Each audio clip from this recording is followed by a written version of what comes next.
Muy buenas noches, gracias por estar aquí. ¿Cómo estás, Alfredo? Y bueno, y decime qué te parece, si te parece algo que podría llegar a tener andamiaje, ¿no? Mira, en primer término, uno no puede eludir la responsabilidad de decir que la guerra es un crimen. La guerra es un crimen. Por más justificado que esté el empleo de la fuerza contra un adversario con el que se ha llegado a un nivel de disidencia radical, el hecho de exterminar una vida no puede ser justificado moralmente. Dicho esto, lo cierto es que la historia de la humanidad no descansa sobre el respeto a este prurito moral, sino más bien sobre la disuasión que la fuerza ejerce sobre la disidencia cuando el poder está en juego. Yo creo que Putin es un hombre para el cual la Corte Internacional de Justicia que pueda juzgarlo a él no representa nada, absolutamente nada. Es muy importante entender que esta reacción frente a Putin pone de manifiesto una ética, una concepción del poder, de la guerra, de las disidencias que implican el respeto a algunas normas mínimas, ¿no? Y cuesta llamar las normas cuando están en juego la vida de tantos hombres. Pero lo que es cierto es que Putin está decidido a todo. Y los juicios que sobre él puedan caer por parte de una corte internacional o aún del mundo occidental que se manifieste contra la invasión que lleva a cabo, nada le significan. ¿Por qué? Recordaremos todos el episodio en el que un teatro de la Unión de Rusia cayó bajo el poder de la guerrilla chechena y hubo cautivos que los chechenos tenían en ese teatro y habían fijado una serie de condiciones para liberarlos porque de lo contrario les quitarían la vida. Putin no vaciló en exterminar a los terroristas y a los cautivos, a todos juntos, en el teatro, y no recibió por parte de su propio pueblo una sanción por haber procedido así. Todo lo contrario, se vio en él a un líder providencial. Putin está imbuido de la idea de que su liderazgo es providencial y está llamado a reconstruir bajo otro nombre el poder de la Unión Soviética. Un poder que va más allá de lo militar, pero que se valdrá de lo militar en las condiciones que él estime necesarias, cuesten las vidas que cuesten. Por eso, si por un lado las sanciones del mundo occidental son de una extraordinaria modernidad porque descansan sobre presiones que podríamos llamar financieras que se valen del recurso digital para llevarlas adelante, de la tecnología de punta, por otro lado es evidente que mientras tanto él siembra muerte, muerte real de personas reales para las cuales la única respuesta que se espera de Occidente es la que pueda detenerlo, la que pueda impedir que se siga sembrando muerte en la forma en que se lo hace. Dudo seriamente que a Putin lo detenga una Corte Internacional de Justicia. Bueno, estamos hablando de justicia y Luis Juez obviamente es abogado, además de legislador. Doctor Luis Juez, buenas noches. Y es la misma pregunta. ¿Existe posibilidad de que sea juzgado por crímenes de guerra y crímenes de lesa humanidad? ¿Cree que esto es posible? ¿Hay elementos para que eso funcione? Yo no tengo cómo no suscribir lo que acaba de decir Santiago, al pie de la letra. Hay delincuentes y delincuentes, criminales y criminales. Hay criminales que le pueden tener pánico a la ley cuando caen. Yo no lo veo a Putin que tenga la psicología de un delincuente que le vaya a tener miedo a una corte internacional. Putin es de esos delincuentes, de esos criminales de guerra que están por encima de cualquier corte. La corte es él. La corte es él.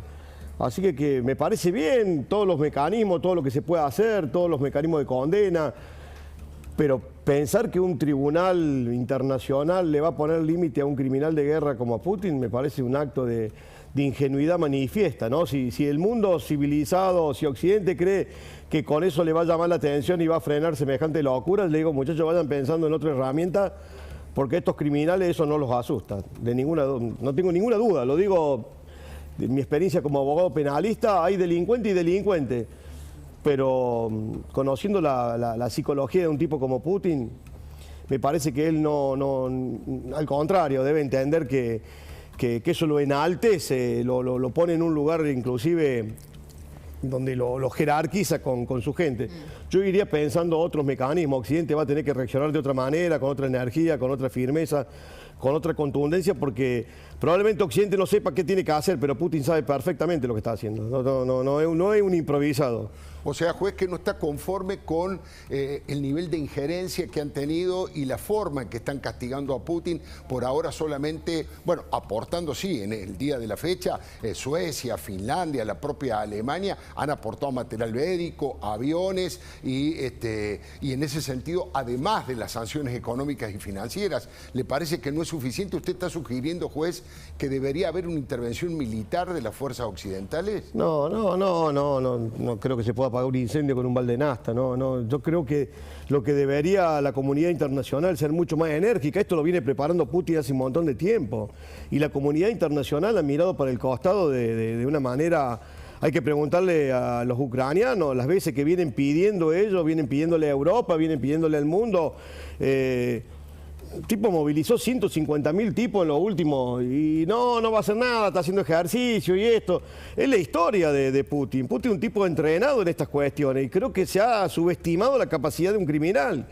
Creo que se ha pensado que el tipo en algún momento va a tener un rapto de lucidez y va a recapacitar, y me parece que Occidente debería actuar con otro nivel de energía, con otro nivel de contundencia. No estoy hablando del tema bélico, porque claramente uno sabe que cómo empieza, pero no sabe cómo termina, si la respuesta es más sangre y más fuego a esta cuestión.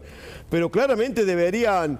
Yo he visto que el mundo ha salido a sancionarlo económicamente y probablemente el tipo está lanzado, debe tener medido esta cuestión, debe tener, conociéndolo cómo maneja él, un tipo de los servicios de inteligencia, un tipo de una frialdad incalculable, debe saber que la reacción del pueblo, lo que va a pasar, lo que le puede significar en algún momento.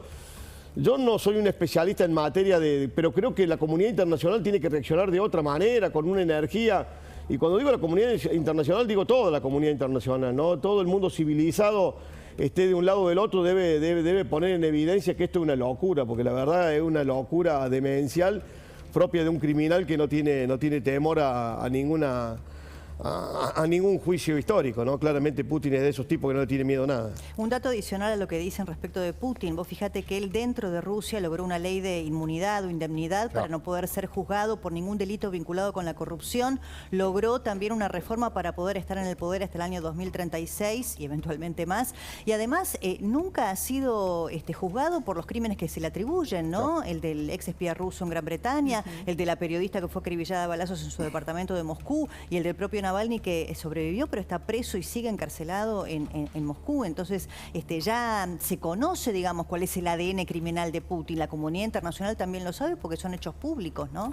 Sí, no sé, Marina, ¿qué es lo que pensás? Sí. Dentro de un rato vas a presentarnos un informe respecto del mundo de la cultura, del espectáculo, del show, y de qué manera ellos también están participando fuerte en esta batalla para frenar a Putin. Pero Tal me cual, gustaría sí, que... vamos a hablar un poco de posicionamientos, de reacciones, de quienes quedaron de un lado, quienes quedaron del otro, de la tibieza, de lo que tiene que ver con el arco del espectáculo nacional y de posiciones fuertes, enérgicas desde afuera, digamos, ¿no? Desde el show business internacional. Pero me quedé pensando en esto que decía Santiago, si lo que tiene que ver con una corte supranacional no alcanza para frenarlo. Un poco adhería Luis a esta idea. Si tampoco alcanza la propuesta de la comunidad internacional en materia de sanciones y parece ser todo un gran como sí, más allá de que tiene un efecto económico concreto. Mi pregunta es, ¿quién frena a Putin? Si ese freno en cuanto a conseguir este objetivo y después ir a por otro, podría venir desde su propio frente interno y desde lo costoso en términos económicos que significa sostener una ocupación. Las sanciones que Occidente le ha impuesto a Putin excluyen las ventas de gas y petróleo hasta ahora. Claro. Es decir, que hay una complicidad occidental. Es un como sí. Por lo menos en esos dos órdenes fundamentales para Occidente, Occidente le está diciendo a Putin, adelante. Yo creo que es muy importante que nos detengamos a analizar en qué consiste esto que en primera instancia podemos llamar tibieza y en segunda instancia también hipocresía. Porque Putin ha tomado la decisión de alterar el orden internacional de posguerra. Finalizada la Segunda Guerra Mundial, el mundo se estructura sobre un poder hegemónico unilateral, que es el de Estados Unidos cuando cae la Unión Soviética, y esa hegemonía unilateral de los Estados Unidos se ve progresivamente comprometida por el auge de China, por las contradicciones profundas de las democracias occidentales, y hoy cuando nos preguntamos por el orden financiero internacional, descubrimos que los capitales rusos están en Occidente. Sí, claro. Están en Occidente, están detrás de lo que aparentemente es independencia de criterio, como por ejemplo en Inglaterra, Tal cual. en el caso de Francia. Entonces, es un orden internacional donde el propio Occidente le está diciendo a Putin: no tocamos aquello que puede comprometer nuestro propio equilibrio económico, como es el gas y el petróleo. Tocamos todo aquello que puede hundir a Rusia en órdenes que a nosotros en principio no nos afectan. Esta es la pregunta de fondo. ¿Estamos haciendo lo que Juez llamaba muy bien, lo indispensable? Es decir, actuando con una severidad franca, honesta, dispuestos a correr los riesgos que impliquen perder buenos negocios. Qué interesante las preguntas de Santiago, las reflexiones de, obviamente, el doctor Juez. Pero déjeme que le diga, vamos a tratar de bajar esto a la vida argentina, a la vida nacional, que le diga en dónde estoy parado desde